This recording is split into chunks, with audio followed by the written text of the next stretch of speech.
안녕하세요. 노윤정 약사입니다. 오늘은 영양제로 관리하기 어려운 피로에 대한 이야기를 해보려고 하는데요. 제가 온라인에서 건강 상담을 하고 있는데 그 상담을 하다 보면 요즘 너무 피곤해서 영양제를 구매하려고 하는데 어떤 게 좋을까요? 이렇게 물어보시는 분들이 많으세요.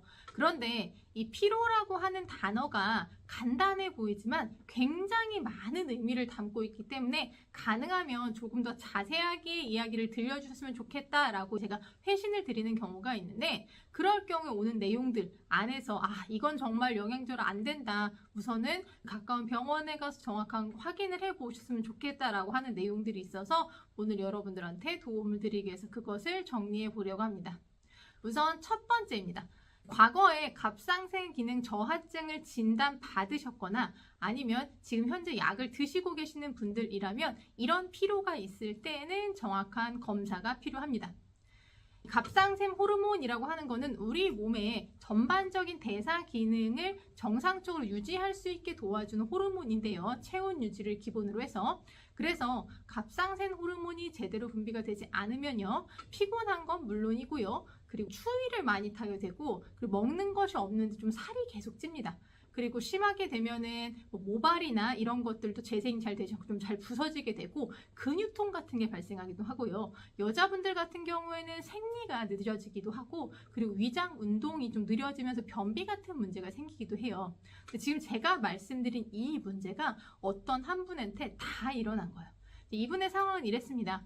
갑상샘 기능 저하증을 진단을 받았었어요. 받았는데 복용하는 약의 용량이 마이크로그램 단위로 굉장히 낮잖아요. 그래서 굉장히 낮으니까 본인이 임의로 약을 끊은 겁니다. 약을 끊고 난 이후에 계속 이제 피로감을 플러스해서 방금 제가 말씀드린 증상이 다 나타나고 있었던 거예요.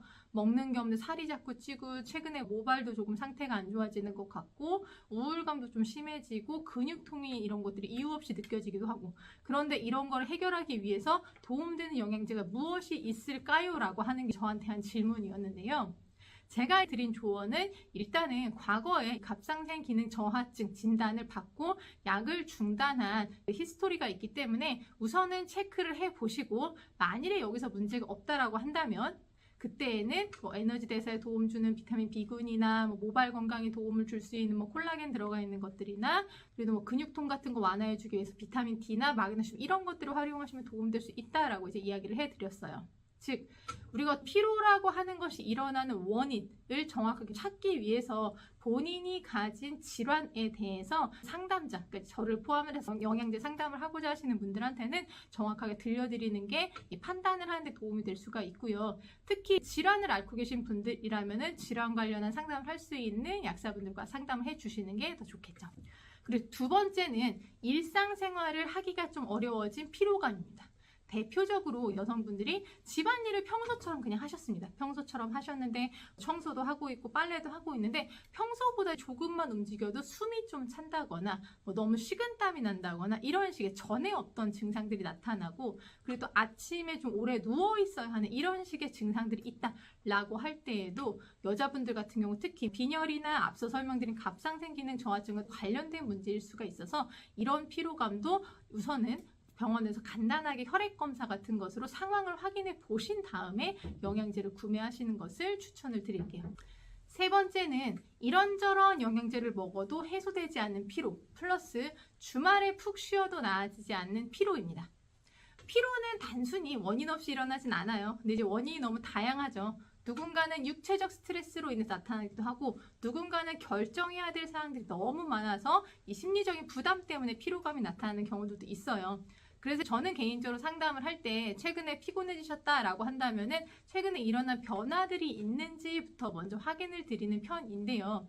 보통 피로감 심하신 분들이 영양제를 드시고 계신 경우들도 많습니다. 그런데 영양제를 먹어도 피로가 뭐가 개선이 안 되네? 그럼 더 좋은 영양제를 찾아볼까? 이렇게만 생각하시는 경우들도 있는데, 솔직히 말씀드려서 이미 비타민 B군이 포함된 영양제를 드시고 계셨다라면 사실은 어느 정도의 피로감이 조금은 나아져야만 해요. 100%는 아니더라도. 그런데 영양제를 먹어도 나는 전혀 모르겠는데 라고 하시는 상황이라면 우선은 본인의 생활 상태를 확인하기 위해서 기록 같은 걸 해보시는 게 도움이 되실 것 같아요. 그러고 난 다음에 내가 이런 상황이고 이런 영양제를 먹었는데도 개선이 되지 않는다 라고 한다면 그 안에서 필요한 부분들을 도와드릴 수 있을 것 같아요.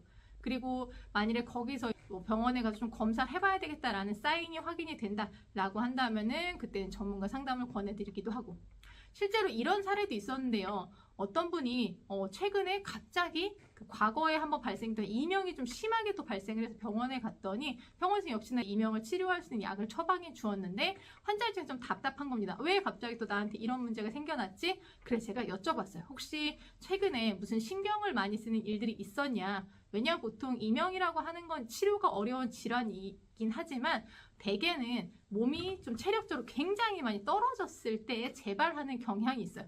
그랬더니 이분이 저에게 맞아요. 최근에 사실은 제가 키우는 그 고양이가 아파서 제가 몇 날 며칠을 잠도 못 자고 계속 신경 쓰고 좀 자책하고 그랬어요. 이런 이야기를 해주시더라고요.